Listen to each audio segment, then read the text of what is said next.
அருட்பெருஞ்சோதி அருட்பெருஞ்சோதி தனிப்பெருங்கருணை அருட்பெருஞ்சோதி திருவருட்பிரகாச வள்ளலார் திவ்ய திருவடிகளே சரணம். வள்ளல் மலரடி வாழ்க வாழ்க, எல்லா உயிர்களும் இன்புற்று வாழ்க. ராமலிங்கா அபயம், ராமலிங்கா அபயம், ராமலிங்கா அபயம் அபயம். அனைவருக்கும் வந்தனம். வள்ளலார் பெருமைகள் உங்களை அன்புடன் வரவேற்கிறது. வள்ளலார் பெருமைகள் எனும் இந்த யூடியூப் காணொளியில் நாம் தொடர்ந்து நம்முடைய தெய்வமாகிய திருவருட்பிரகாச வள்ளல் பெருமானார் நாம் கடைத்தேறுவதற்காக கொடுத்த அற்புதமான திருவருட்பாவின் ஆழ்ந்த உண்மைகளை தொடர்ந்து விசாரம் செய்து கொண்டு வருகிறோம்.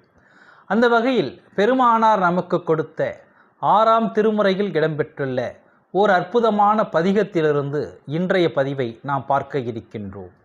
ஒரு தலைவன், தலைவி, அந்த தலைவனுக்கும் தலைவிக்குமான காதல், அந்த காதலை தலைவி தன்னுடைய தாயிடம் சொல்வதாக பெருமானார் இந்த பாடலை அமைத்திருப்பார்.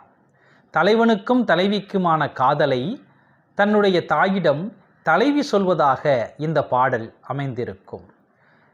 இந்த உலகம் தோன்றியது முதல் இதுவரையில் எத்தனையோ பேர் காதலை பற்றி கவிதைகளை எழுதியிருக்கிறார்கள். எண்ணற்ற கவிதைகள் இந்த உலகியலில் எண்ணற்ற நூல்களில் இருக்கிறது. எல்லா நாடுகளிலும் காதல் சார்ந்த கவிதைகள் என்பது இடம்பெறாத நாடுகளே இல்லை என்று சொல்லலாம். அந்த அளவிற்கு உலகியலில் மனிதர்களுக்கான காதலை பற்றி வெளிப்படுத்தக்கூடிய எண்ணற்ற நூல்கள், கவிதைகள் இடம்பெற்றிருக்கின்றன. இப்பொழுதும் இடம்பெற்று கொண்டிருக்கின்றன, இனிமேலும் இடம்பெறும். ஆனால் இந்த காதல் எல்லாம் மானிட காதலாக இருக்கிறது. இந்த பாடலில் பெருமானார் 2 காதலை எடுத்து கொடுக்கிறார். ஒன்று மானிட காதல், மற்றொன்று இறைக்காதல். அதை பெருமானார் அற்புதமாக அறங்காதல், புறங்காதல் என்று 2 வகையாக வரிசைப்படுத்துகிறார். அருளாளர்களும் ஞானிகளும் இறைவன் மீது தனக்கிருக்கும் காதலை வெளிப்படுத்தக்கூடிய கவிதைகளை நாம் பக்தி பாசுரங்கள் என்று அழைக்கின்றோம். ஆனால் உண்மையில் திருவருட்பாவை பக்தி பாசுரம் என்று அழைப்பதை விட அதை காதல் பாசுரம் என்று அழைப்பதே மிகச் சரியாக இருக்கும். ஏனென்று சொன்னால், காதலில் எவ்வளவு தூரம் இலக முடியுமோ, காதலில் எவ்வளவு தூரம் அதன் உச்சத்தை தொட முடியுமோ, அதன் உச்சத்தை தொட்டவர் நம்முடைய வள்ளல் பெருமானார். அதை நான் சொல்லி தெரிந்து கொள்ள வேண்டும் என்கின்ற அவசியமில்லை. பெருமானாரின் அருட்பாவை எடுத்து பார்த்தால் எவ்வளவு காதல் பாடல்கள், அத்தனை காதல் பாடல்களும் தன்னுடைய இறைவனாகிய அருட்பெருஞ்சோதி ஆண்டவர் மீதான அன்பை, காதலை வெளிப்படுத்தக்கூடிய பாடல்களாக அமைந்திருக்கின்றன. அந்த பாடல்களுக்கெல்லாம் சிகரம் வைத்தார் போல் ஒரு பாடல்தான் இந்த பாடல், இன்று நாம் பார்க்க இருக்கின்ற பாடல். அந்த பாடலில் பெருமானார் சொல்கிறார், அறங்காதல் செய்தேனை ஆண்டு கொண்டிங்கே அருட்பெருஞ்சோதியாய் ஆடும் அழகர், உறங்காத வண்ணம் சிற்றம்பலம் பாடி உதிக்கின்ற உண்மையில் துதிக்கின்ற போது புறங்காதல் செய்வார் போல் செய்யாதே பெண்ணே, பொற்கம்பம் ஏறினை சொர்க்கம் அங்கப்பாள் இறங்காதே என்கின்றார் என்னடி அம்மா, என் கைப்பிடிக்கின்றார் என்னடி அம்மா என்று பெருமானார் சொல்கிறார். புறங்காதல், அறங்காதல் என்று 2 காதலை பெருமானார் எடுத்து கொடுக்கிறார். புறங்காதல் என்பது இந்த உலகியலில் ஒரு ஆணும் பெண்ணும் காதலிக்கக்கூடிய காதலை நாம் எடுத்துக்கொள்ளலாம். இந்த காதல் நிலையான காதலாக இருக்கும் என்று சொல்லிவிட முடியாது. இது பிரியக்கூடிய காதல் தான். மானிடர்களுடைய காதல் அனைத்துமே ஏதோ ஒரு சூழ்நிலையில், எப்பொழுதுமே இல்லை என்று சொன்னாலும் கூட, யாரோ ஒருவர் ஒருவேளை மரணமடைந்து விட்டால் அந்த காதல் என்பது அதோடு நின்றுதான் போகும். நினைவுகள் இருக்கலாம், ஆனால் அந்த காதல் என்பது பிரியக்கூடிய காதலாகத்தான் இருக்கிறது. ஆனால் இறைவன் மீது தனக்கு இருக்கக்கூடிய காதல் எப்படிப்பட்ட காதல் என்று கேட்டால் அறங்காதல் என்று பெருமானார் சொல்கிறார். அறங்காதல் உண்மையான காதல். ஆனால் இந்த அறம் என்கின்ற வார்த்தைக்கு பெருமானார் கொடுக்கக்கூடிய பொருள் என்ன என்று பார்த்தால், அறம் என்று சொன்னால் அது தர்மம், தர்மம் என்று சொன்னால் அது கருணை, கருணை என்று சொன்னால் அது உயிர் இரக்கம், உயிர் இரக்கம் என்று சொன்னால் அது ஜீவகாருண்யம். பெருமானார் சொல்கிறார், அறங்காதல் செய்தேனை. என்னுடைய காதல் எப்படிப்பட்ட காதல் தெரியுமா? ஜீவகாருண்யத்தின் காதல். 84 லட்சம் 100,000 யோனி பேதங்களிடத்தும் மனம் இறங்கக்கூடிய காதல். அப்படிப்பட்ட காதலை நான் உயிர்கள் மீது வைத்திருந்தேன். ஏன் வைத்திருந்தேன் தெரியுமா? என்னுடைய அழகர் இருக்கிறாரே, என்னுடைய அருட்பெருஞ்சோதி ஆண்டவர் இருக்கிறாரே, என்னுடைய தலைவன் இருக்கிறாரே, என்னுடைய காதலன் இருக்கின்றாரே, என்னுடைய கொழுனர் இருக்கின்றாரே, அவர் என்னை எப்படி காதல் செய்ய சொன்னார் என்றால் ஜீவகாருண்ய காதலை செய்ய சொன்னார். அதனால் நான் செய்தேன். பெருமானார் சொல்கிறார், அறங்காதல் செய்தேனை ஆண்டு கொண்டிங்கே அருட்பெருஞ்சோதியாய் ஆடும் அழகர். அறங்காதல் செய்தாராம் பெருமானார். அறங்காதல் செய்தேனை ஆண்டு கொண்டு, நான் அறங்காதல் செய்ததால் என்னை அவன் ஆண்டு கொண்டான். அவன் பெயர் அருட்பெருஞ்சோதி. அவன் சாதாரணமானவன் கிடையாது, அவன் அழகன், பேரழகன். அதைத்தான் பெருமானார் சொல்கிறார், அருட்பெருஞ்சோதியாய் ஆடும் அழகர். உறங்காத வண்ணம் சிற்றம்பலம் பாடி. அதற்கடுத்து பெருமானார் தவத்திற்கு வந்து விடுகிறார். முதல் 2 வரியில் ஜீவகாருண்யத்தை சொன்னார், பிற உயிர்கள் மீதான தன்னுடைய காதலை வெளிப்படுத்தினார். அதன் பிறகு தனக்கு உள்ளேயே இருக்கக்கூடிய இறைவனை காதலிக்க வேண்டும் அல்லவா? தனக்கு உள்ளே இருக்கக்கூடிய இறைவனை எப்படி காதலிக்க முடியும்? தவத்தின் வாயிலாகத்தான் காதலிக்க முடியும். இந்த தவம் செய்வதற்கு பெரும் இடையூறாக எது இருக்கிறது? உறக்கம், தூக்கம். ஒரு நாளைக்கு எத்தனை மணி நேரம் தூங்குகிறோம்? அத்தனை மணி நேரம் தூங்க வேண்டுமா? வேண்டாம். அதை பெருமானார் சொல்கிறார், உறங்காத வண்ணம் சிற்றம்பலம் பாடி. நான் உறங்க மாட்டேன். நான் உறங்குவதற்காக இங்கு வரவில்லை. மேலும் எனக்கு உறக்கம் எப்படி வரும்? நீ என் காதலன், நீ என் தலைவன். உன்னுடைய காதலை பெறுவதற்காக, உன்னுடைய காதல் இன்பத்தில் நான் தோய்ந்து போவதற்காக, உந்தன் காதலில் நான் அப்படியே அடிபணிந்து வீழ்வதற்காக, உன் காதலை நான் எடுத்துக்கொண்டு, என் காதலை நீ எடுத்துக்கொண்டு, இருவரும் ஒன்றாகி காதல் ஒன்றாக வேண்டும் அல்லவா? அப்படி என்றால் எனக்கு எப்படி உறக்கம் வரும்?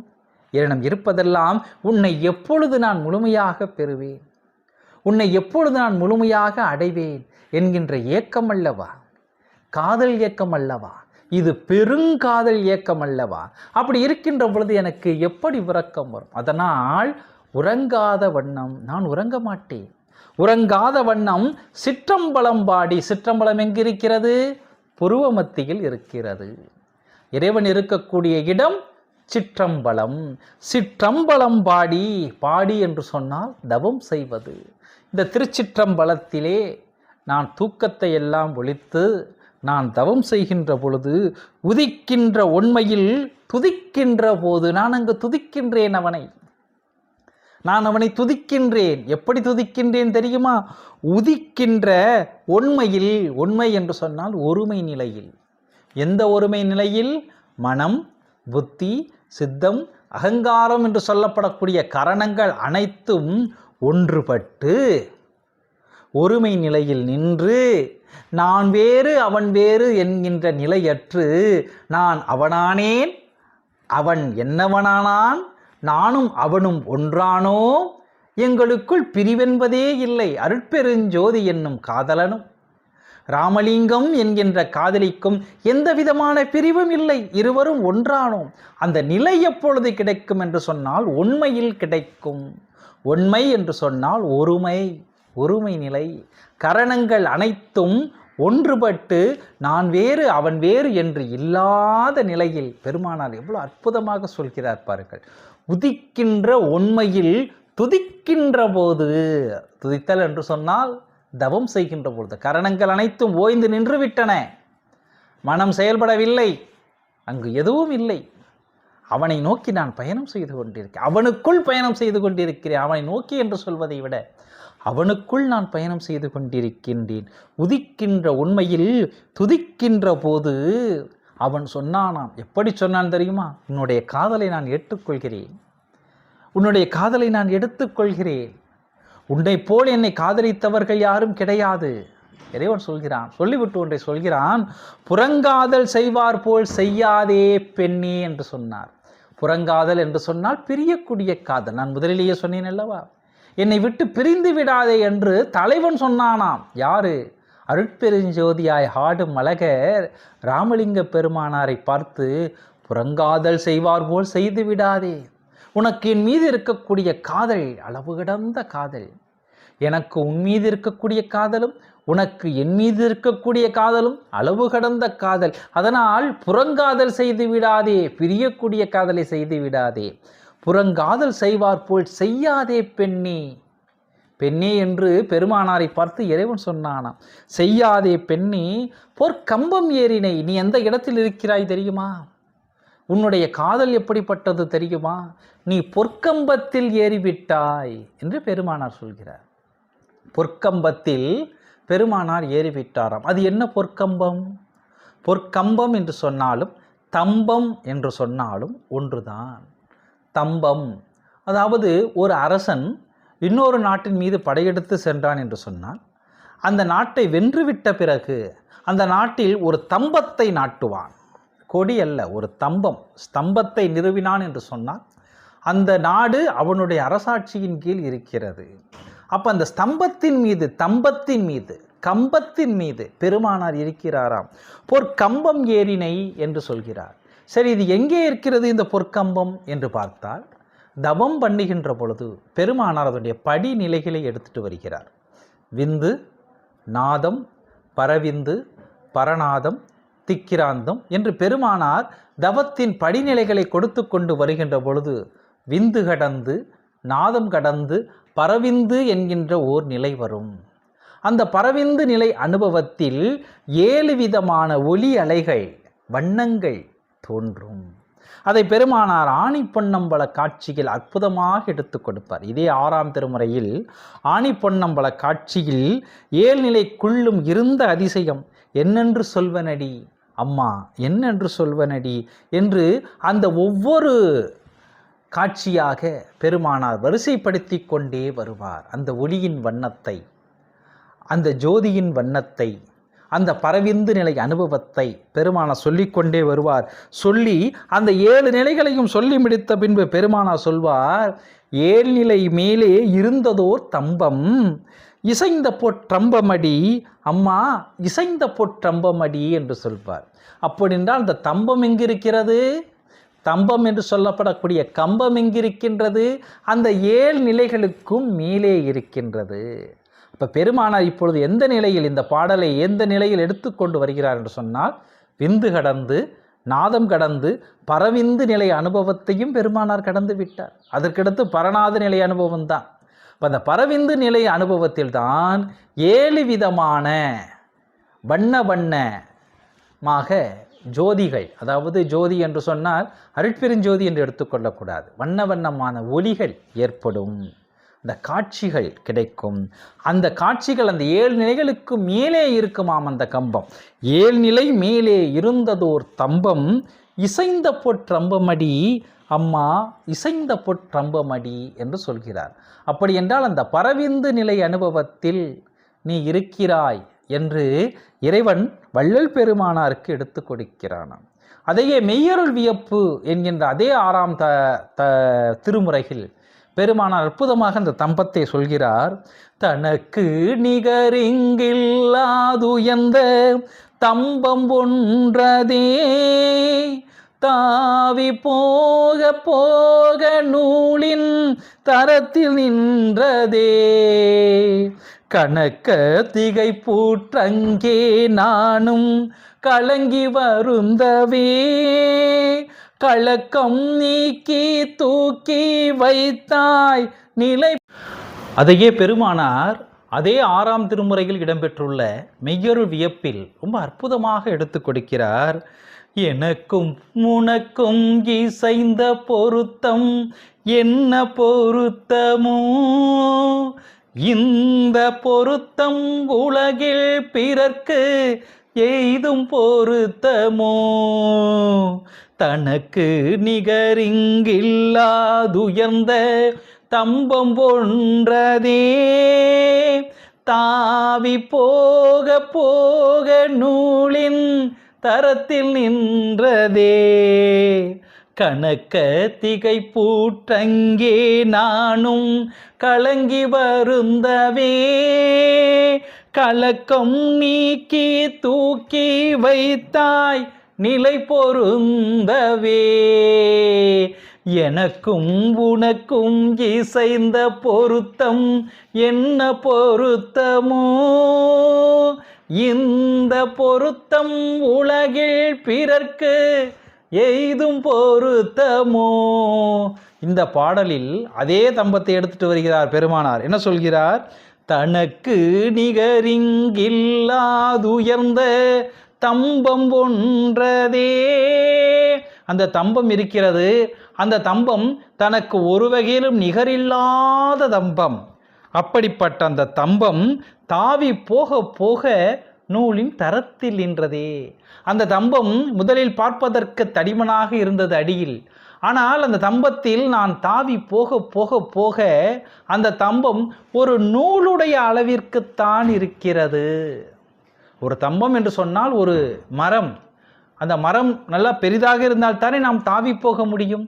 ஆனால் அந்த தவ அனுபவத்தில் போக போக போக அந்த தம்பம் எப்படிப்பட்டதாக இருக்கிறது என்றால், ஒரு நூல் எவ்வளவு மெல்லிசாக இருக்குமோ அதுபோல் இருக்கிறதாம். அந்த நூல் எந்த அளவிற்கு மெல்லிசாக இருக்கிறதோ அதில் தாவி தாவி போக வேண்டும் என்று பெருமானார் சொல்கிறார். தாவி போக போக நூலின் தரத்தில் நின்றதே. கணக்க திகை புற்றங்கே நானும் கலங்கி வருந்தவே. இப்படி நூலின் தரத்தில் இருக்கிறதே என்று திகைப்படைந்து நான் சற்று கலங்கி வருந்துகின்ற பொழுது, கலக்கம் நீக்கி தூக்கி வைத்தாய் நிலை பொருந்தவே. கலக்கமடையாதே என் அன்பு காதலியே, ராமலிங்கமே வா என்று பெருமானாருடைய திகைப்பையெல்லாம் நீக்கி தூக்கி வைத்தானாம் இறைவன். அதைத்தான் பெருமானார் அந்த பொற்கம்பம் என்கின்ற வார்த்தைக்கு பெருமானார் பொருளாக நமக்கு எடுத்து கொடுக்கிறார். அந்த பொற்கம்பத்தில் ஏறிவிட்டால் அதற்கப்புறம் அங்கே என்ன இருக்கிறது தெரியுமா? பொற்கம்பம் ஏறினை சொர்க்கம் அதற்கப்பாய். பொற்கம்பத்தில் ஏறிவிட்டாய், சொர்க்கம் அதற்கடுத்து இருக்கிறது. நீ சொர்க்கத்திற்குள் போக வேண்டும். சொர்க்கம் என்று சொன்னால் இதுவரை புராணங்களில் சொல்லப்பட்டிருப்பதை போல் சொர்க்கம் என்று யாரும் நினைத்து விடாதீர்கள். அந்த சொர்க்கத்தை பெருமானார் இங்கு சொல்லவில்லை. தவ நிலை அனுபவத்தில் இறைவனுடன் இருக்கக்கூடிய அந்த நிலை அனுபவத்தை பெருமானார் சொர்க்கம் என்று சொல்கிறார். சொர்க்கம் என்று சொன்னால் புராணங்களில் சொல்லப்பட்டிருக்கக்கூடிய சொர்க்கம் அல்ல. பொற்கம்பம் ஏறினை சொர்க்கம் அங்கப்பால் இறங்காதே என்கின்றார் என்னடி அம்மா. நீ வந்துவிட்டாய், தவம் செய்ய துவங்கிவிட்டாய், பொற்கம்பத்தில் தாவி தாவி ஏறி வந்துவிட்டாய். ஏறி வந்த பின்பு சொர்க்கம் மிக அருகில் இருக்கிறது. தெரியாமல் கீழே இறங்கி விடாதே, இறங்காதே என்கின்றார் என்னடி அம்மா. அந்த இன்ப நிலையிலிருந்து, அந்த தவ நிலையிலிருந்து நீ இறங்கி விடாதே என்று பெருமானாருக்கு யார் சொன்னது? பெருமானாருடைய தலைவனாகிய அருட்பெருஞ்சோதி ஆண்டவர் சொன்னாராம். இறங்காதே என்கின்றார் என்னடி அம்மா, என் கைப்பிடிக்கின்றார் என்னடி அம்மா. தன்னுடைய அம்மாவிடம், தன்னுடைய தாயிடம் தலைவியாகிய ராமலிங்க பெருமானார் சொல்வதைப் போல் இந்த பாடல் அமைந்திருக்கிறது. இறங்காதே என்கின்றார், அந்த இன்பத்திலிருந்து கீழே இறங்கி விடாதே என்று சொல்லி பெருமானாருடைய கையை பிடித்தாராம். இறங்காதே என்கின்றார் என்னடி அம்மா, என் கைப்பிடிக்கின்றார் என்னடி அம்மா என்று பெருமானார் அற்புதமாக இந்த பாடலில் நமக்கு எடுத்து கொடுக்கிறார். அப்படியென்றால் இறைவனை காதலிக்க வேண்டும். காதல் ஒன்றே இறைவனும் நாமும் இருவரல்ல ஒருவர் என்கின்ற நிலைக்குள் நம்மை கொண்டு செல்லும். சன்மார்க்கம் என்று சொன்னாலே அது காதல் மார்க்கம். அதுவும் வள்ளல் பெருமானார் கொடுத்த சுத்த சன்மார்க்கம் என்பது காதலின் உச்சத்தை பறைசாற்றக்கூடிய சுத்த சன்மார்க்கம். அந்த சுத்த சன்மார்க்கத்தில் பிற உயிர்களை காதலிக்கக்கூடிய அறங்காதல் வேண்டும், சிவகாருண்ய வேண்டும். அதே வேளையில் ஜீவகாருண்யத்தின் வாயிலாக பிற உயிர்களை நாம் காதலித்தால் இறைவன் நம்மை ஆண்டு கொள்வான். அவன் ஆண்டு கொண்ட பின்பு நமக்கு உள்ளே தவம் இருந்து, ஏனென்றால் ஜீவகாருண்யம் மட்டும் செய்தால் பொற்கம்பத்திலெல்லாம் ஏற முடியாது. பொற்கம்பத்தில் ஏற முடியாது. அதனால தான் பெருமானார் அடுத்த வரி என்ன கொடுத்தார்? உறங்காத வண்ணம் சிற்றம்பலம் பாடி என்று பெருமானார் எடுத்து கொடுத்தார். அப்படி என்றால் ஜீவகாருண்யமும் வேண்டும், தவமும் வேண்டும். ஜீவகாருண்யத்தால் இறைவன் நம்மை ஆட்கொள்வான். நாம் செய்கின்ற தவத்தால் அவனுடைய அனுபவங்களை கொடுத்து இன்பத்தை கொடுத்து நாம் வேறு இறைவன் வேறு என்கின்ற நிலையை அறுத்து இருவரும் ஒன்றாக கூடிய நிலையை, அறங்காதல் நிலையை, உண்மையான காதலை, பொய்ப்படா காதலை இறைவன் நமக்கு கொடுப்பான். நமக்கும் இறைவனுக்குமான காதல் அந்த காதலாக, பொய்ப்படா காதலாக இருக்கும் என்று சொன்னார். நம்முடைய தெய்வமாகிய வள்ளல் பெருமானார் எந்த நிலையை பெற்றாரோ, எந்த நிலையை பெற்றார்? தான் வேறு, தன்னுடைய தலைவனாகிய அருட்பெருஞ்சோதி ஆண்டவர் வேறு என்கின்ற நிலையை விடுத்து தனக்குள்ளே இருக்கக்கூடிய தன்னுடைய தலைவனை முழுமையாக கலக்கச் செய்தார். பெருமானாருக்குள் இப்பொழுது தலைவனாகி அருட்பெருஞ்சோதி ஆண்டவர் இருந்து கொண்டிருக்கிறார்.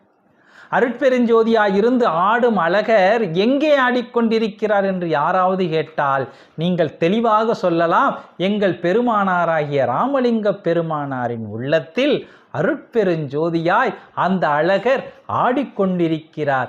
ஏன் அவர் ராமலிங்க பெருமானாரின் உள்ளத்தில் ஆடிக்கொண்டிருக்கிறார் என்று சொன்னால், ராமலிங்க பெருமான் செய்த காதல் அறங்காதல், அது தவக்காதல், அது உண்மையான காதல் என்று நீங்கள் தெளிவாக, உண்மையாக, சத்தியமாக கூறலாம் என்று கூறி உங்களிடமிருந்து விடைபெற்றுக் கொள்வது உங்கள் அன்பு சகோதரன் காஞ்சிபுரத்திலிருந்து செந்தில். அருட்பெருஞ்சோதி அருட்பெருஞ்சோதி தனிப்பெருங்கருணை அருட்பெருஞ்சோதி திருவருட்பிரகாச வள்ளலார் திவ்ய திருவடிகளே சரணம்.